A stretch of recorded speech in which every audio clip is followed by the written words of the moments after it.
Assalamualaikum warahmatullahi wabarakatuh semuanya. Saya di sini akan memperkenalkan mengenai Scyphozoa atau yang biasa dikenal dengan ubur-ubur.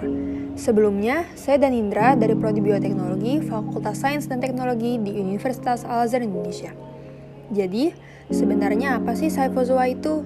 Scyphozoa adalah golongan hewan invertebrata, yaitu hewan tanpa tulang belakang dan merupakan termasuk film Coelenterata atau yang biasa dikenal dengan Cnidaria dengan ciri khusus di mana ada rongga pada tubuhnya.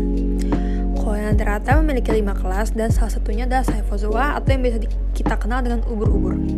Scyphozoa ini memiliki ciri bertubuh lunak dan transparan, serta mengandung banyak air. Di sini kita dapat melihat morfologi dan anatomi dari Scyphozoa. Terdapat rongga gastrovaskuler, filamen gaster, gonad, kanal intradial, kanal cincin mulut, epidermis, mesoglea, gastrodermis, lengan mulut, lapet, dan tentakel. Lalu, untuk ciri-cirinya adalah tekstur tubuhnya itu seperti gelatin, bagian atas menyerupai payung yang mana ada exumbrella dan subumbrella, kaki-kakinya menggantung bebas, sel kelamin atau gonad terdapat di kedua sisi septa, memanjang menuju masing-masing kantong mulut, tentakel dan organ saraf terdapat di sepanjang tepi payung, lalu memiliki nematosis sebagai alat makan dan alat pelindung. Di sini ada contoh dari Scyphozoa, yaitu Rhizostoma octopus. Lalu selanjutnya ada habitat. Habitat dari Scyphozoa ini tersebar di semua perairan laut. Medusa dari bangsa Maestomea hidup di semua perairan pantai dalam jumlah besar, terutama di perairan hangat dan sedang. Lalu ada Marga Cyane, berhabitat sampai daerah kutub. Ada Marga Pelagia, sering ditemukan di perairan terbuka, dan bangsa Rhizostome hidup pada perairan dangkal di daerah tropis dan subtropis, terutama di perairan Indo-Pasifik. Di sebelah kanan ini adalah ubur-ubur Pelagia noctiluca yang merupakan berasal dari Marga Pelagia yang sering ditemukan di perairan terbuka. Lalu selanjutnya adalah makanan dari Scyphozoa yang merupakan hewan karnivora. Jadi hewan ini biasa memangsa larva dari moluska, Crustacea, tunicata, Copepoda, Rotifera, nematoda, Polychaeta, protozoa, diatom, dan telur-telur. Juga dia memakan ikan-ikan berukuran sedang. Mangsanya nanti ditangkap dengan tentakel yang mengandung nematosis, kemudian dibawa ke mulut untuk telan. Dan makanan akan melalui benang-benang gastrik dan septa yang mengeluarkan larutan asam untuk melarutkan protein dan kitin. Jadi zat-zat makanan yang telah larut akan diserap oleh sel-sel gastroderm melalui gelembung atau vakuol makanan. Sistem pencernaan ini disebut juga sistem pencernaan intraseluler. Lalu selanjutnya adalah reproduksi dari Scyphozoa. Di sini terdapat siklus dari Aurelia aurita. Jadi pada reproduksi seksual, spermatozoa dari hewan jantan keluar melalui mulut dan berenang menuju hewan betina. Selanjutnya, melalui mulut hewan betina akan menuju telur yang dihasilkan oleh ovarium. Pembuahan terjadi di dalam tubuh yang betina. Lalu zigot ini yang dihasilkan akan keluar melalui mulut dengan bantuan lengan mulut. Selanjutnya, terjadi pembelahan sampai terbentuk larva planula yang bersilia dan dapat berenang. Planula akan berenang beberapa saat, kemudian akan melekat pada dasar perairan yang agak keras. Kemudian silia akan hilang, larva akan berubah bentuk menjadi bentuk seperti trompet, dan bentuk ini disebut skipistoma.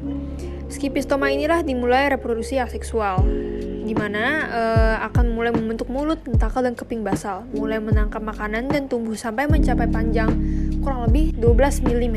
Kemudian terbentuklah polip yang bersusun dan antara yang satu dengan yang lainnya mulai memisahkan diri. Peristiwa ini disebut strobilasi dan medusa yang terbentuk disebut strobila. Tentakel strobila akan memendek dan bentuk ini disebut evira.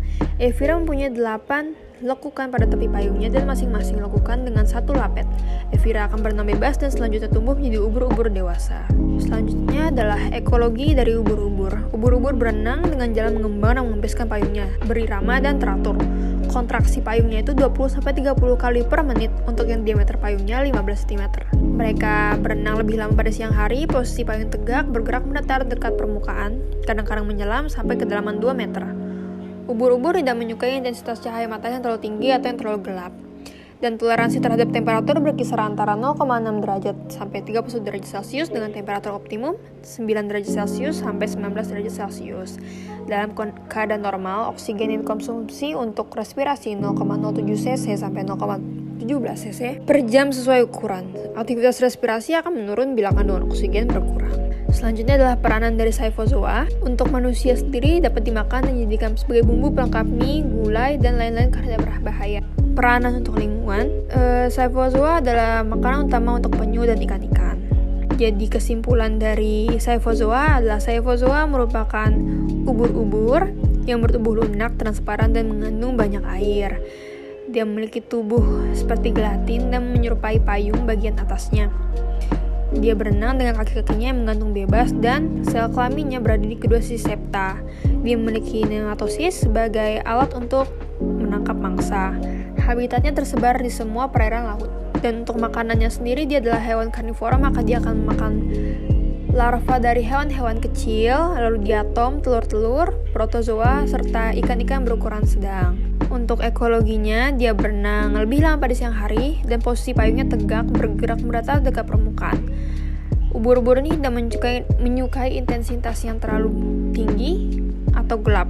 Lalu untuk oksigennya adalah sesuai dengan ukurannya, dari 0,07 cc sampai 0,17 cc.